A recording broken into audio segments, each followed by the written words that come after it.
नमस्कार, मैं हूं सच्चिदानंद वशिष्ठ। सज्जनों, हमारे सामने एक ही समस्या आती है कि हम कौन सा रत्न पहने,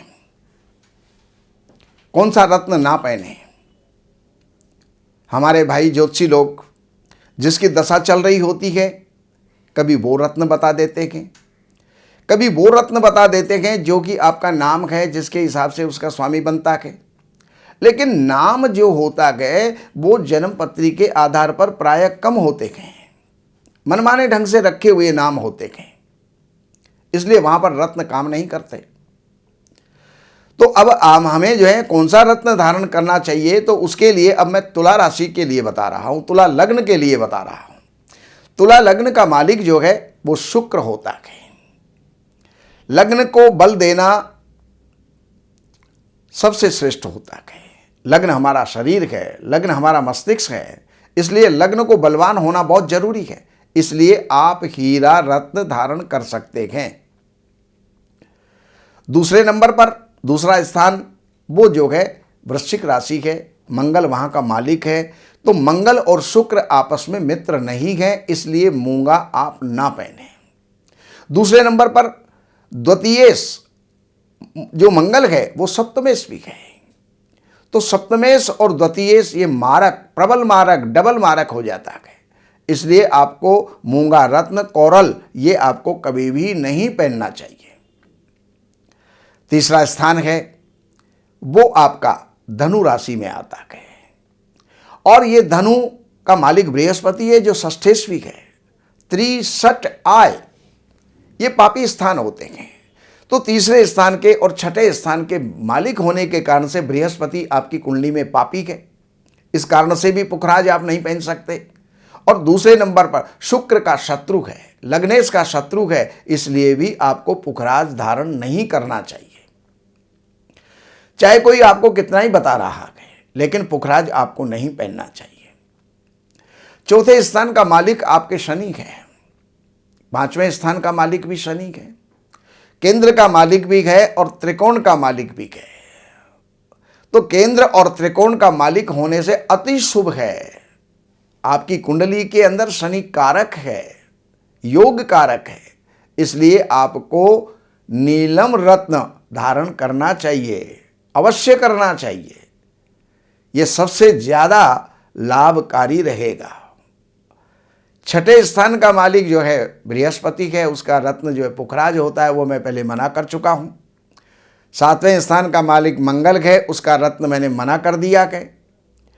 आठवें स्थान का मालिक तो स्वयं शुक्र है जो लग्नेश है। अब चलिए नौवें स्थान पर, नौवां स्थान का मालिक है बुध। नौवां स्थान भाग्य का स्थान है, और भाग्य के साथ साथ हमारे जो है धर्म का स्थान है, विवेक का स्थान है, और भावात भाव के सिद्धांत से यह संतान का स्थान और विद्या का स्थान भी बन जाता है। तो अब आपको जो है पन्ना रत्न, एमरेल्ड जो है वो आपको पहनना चाहिए। दशमेश आपका चंद्रमा है जो कि लग्न का शत्रु है, इसलिए मोती आप नहीं पहन सकते। एकादश स्थान का जो मालिक है वो आपके सूर्य है। तो सूर्य होने के कारण से सूर्य और शुक्र के अंदर भी जो है शत्रुता है, इसलिए आप माणिक्य रत्न भी नहीं पहन सकते और नहीं पहनना चाहिए।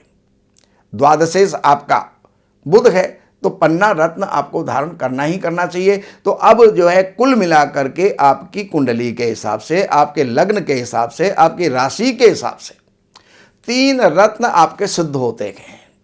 सबसे पहला है हीरा, दूसरे नंबर पर नीलम, और तीसरे नंबर पर बनता है पुखराज। इन सब के जो जो मंत्र होते हैं आपको जानकारी है तो बहुत बढ़िया बात है, हम भी आपको बता देते हैं। और नेट से भी आप जो है इन ग्रहों के मंत्र ले सकते हैं।